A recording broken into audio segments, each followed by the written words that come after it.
Okay, welcome back to the Forensics Detailing channel. Today I'm going to be just polishing up my tailpipes, titanium tailpipes I believe. And before I get started, we're going to talk about metal polishing and some of the things you might need to know. And I'm not an expert in metal polishing, so add anything that I miss or get wrong by all means. Now, what's the key thing to know with metal polishing? The key thing is that it's a bit of an art form, and there's different types of metals: chrome, stainless steel, anodized finishes, titanium. What other types of metal are there? Aluminium. All these different types of metals. And there's all these different types of conditions as well. And there's all these different types. So what I mean is you might have a dull finish on a, or you might have a high gloss chrome finish. So you might have a scratch finish that you're looking to shine up, or you might have a really good finish that you're looking to just put some brilliance on, some of that lovely, mirror-like shine. So you have different metal polishes as well, and some of them are really aggressive. Something I learned, and don't give you a really good finish, but they work really well on harder metals. Some of them give you a really good finish, but if you've got to cut out a lot of blurring or sanding and stuff like that, they might not be strong enough. Some of them are better for shining up, and some of them are better for cleaning up, getting up all of the crud. This is really important stuff, and I don't have all the answers on what the best products are and what the best tooling is. I just kind of go with the flow.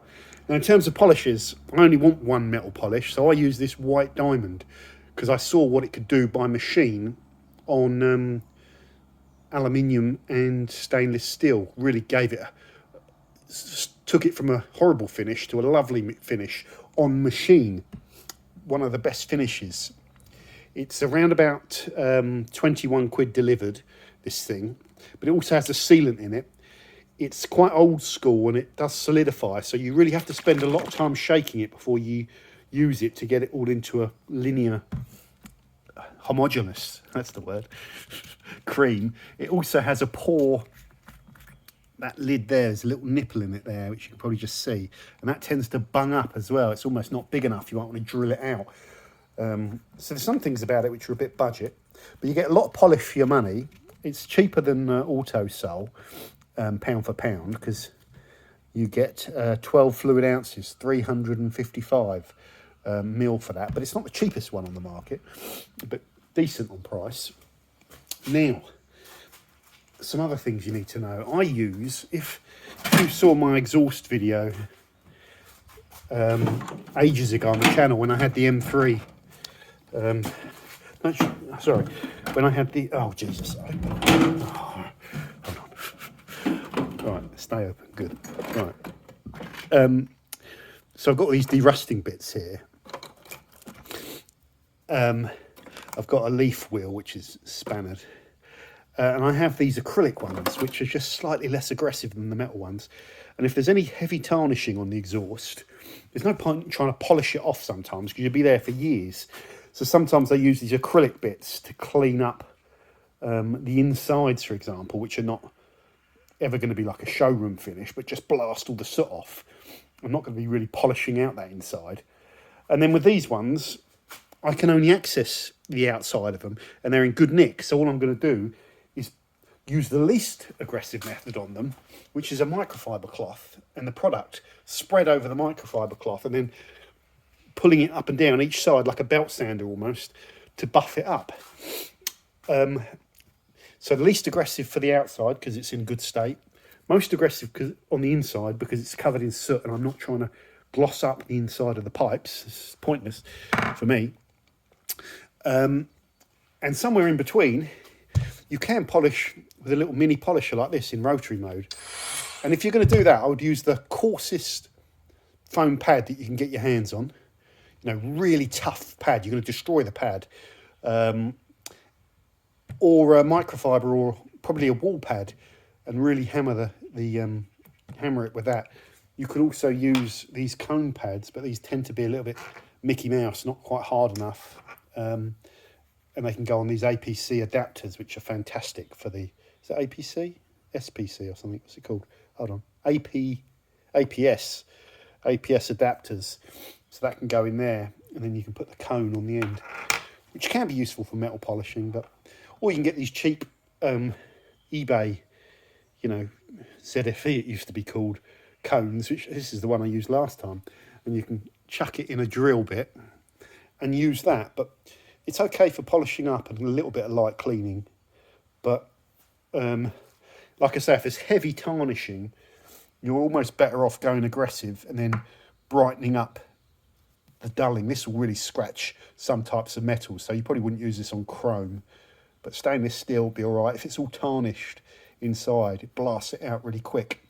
And you can use a leaf wheel as well to then, you know, the white cotton leaf wheel to buff out any marring that this might put in, and it works well with this. So that's a little bit about metal polishing.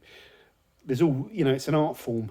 One thing I haven't forgot to say as well, if I'm doing the wheels on the car out there, I will get some wire wool, because it gets like little chunks of tarnishing on it, and you need something like, you know, you need to really abrade it with some wire wool and polish to really get all that off, and then that dulls it. And then once you've dulled it and got it flat and smooth, then you can buff it up with a, you know, with a machine polisher or something. But I haven't bothered with those, or I did one, because they all need to be refurbed.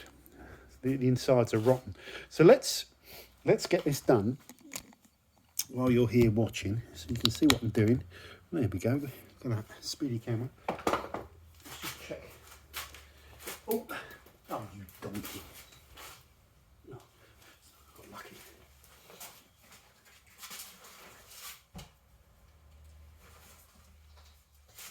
Okay, I got it. Here it is. Put it on there so I can't go anywhere. Right, cover my arse. Always cover your arse when you're on camera.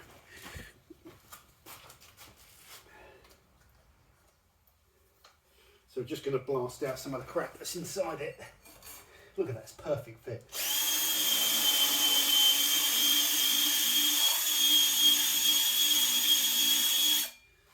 There we go.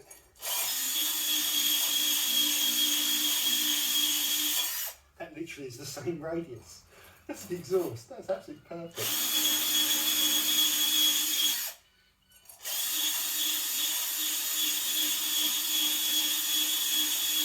That's looking so much better already. Let's bring you in, but it does.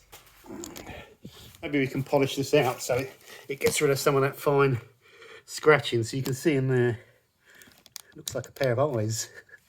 Let's just do this one.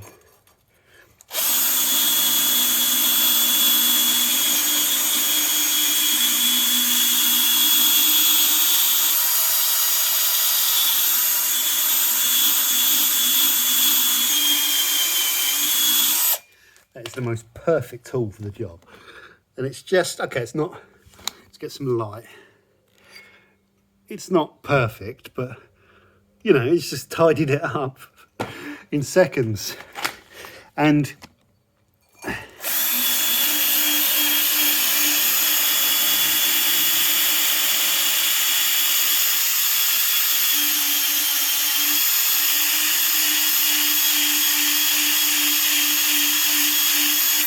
it's so much cleaner now. You could put some abrasive polish in there as well. Hold on a second. But you're better off now going back in with the comb. So let's do that.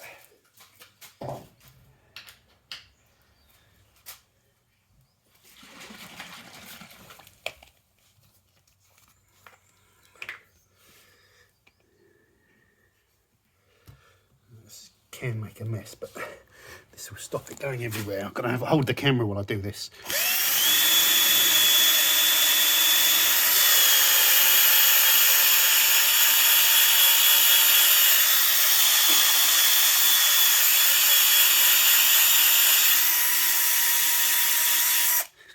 Okay. Put some fresh polish on.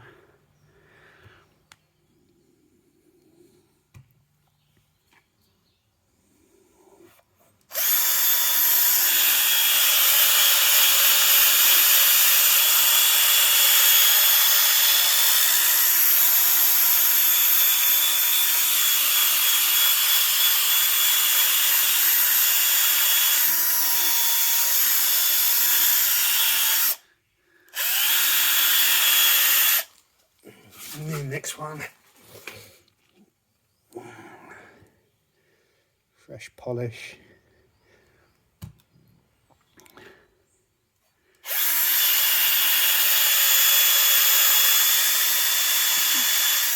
The bottom's the bit you see.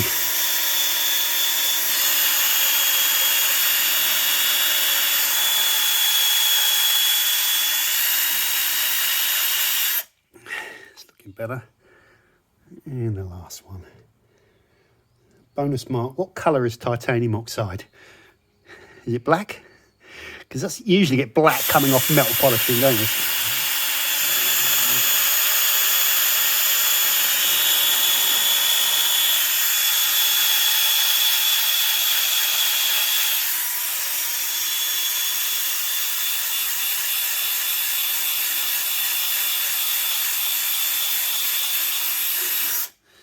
They look so much better now. Not mint. Once we wipe that polish out, it's just going to be clean enough. Good enough done. Right. Next thing is to do the outsides. So we have no access here. We've still got some dirt right deep inside that. I ain't going mint. We could get more of that out. Let me just have a look in there. We could go right in and try and get all that out, but no sooner than we drive it, it'll be back. So just make sure we can get over the top of this. Yeah. So we're going to put a line of polish down here. So we're not just buffing. If we put it on the mat, we're just going to buff it off.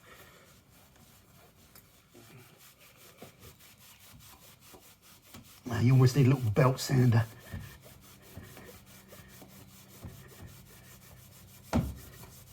This is really just elbow grease, but it's already starting to gloss up. Let's get a bit more on there.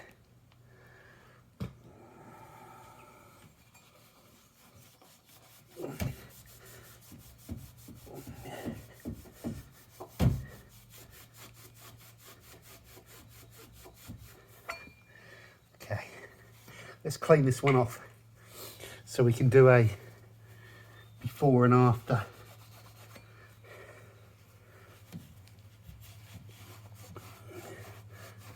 Well, I should have left one dirty really, shouldn't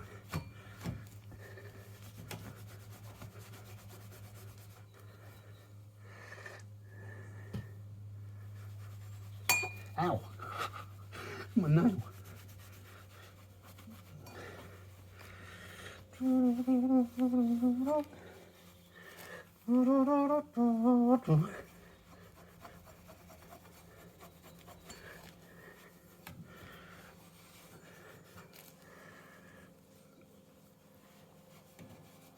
Final buff for the clean side.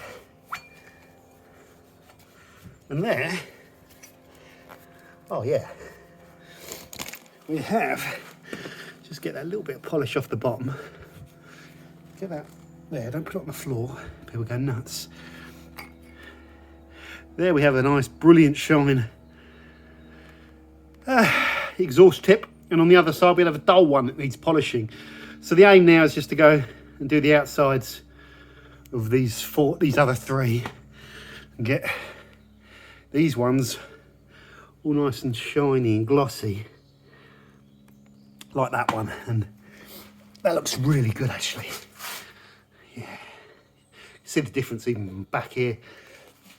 And that's a nice feeling because I haven't done that on this car, so that's just bringing you in for what I'm doing.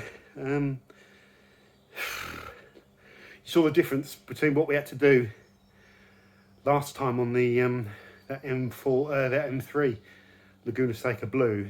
So much harder work because it just had about 10 years worth of tarnishing built up on it, so you had to go in really aggressive.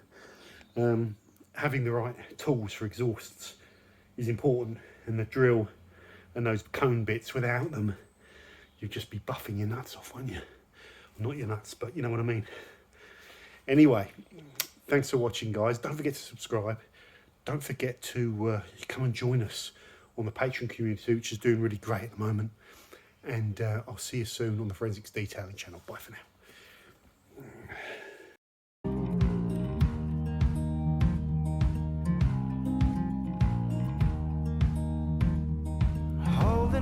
once what I knew, but the moment's gone. Where was I when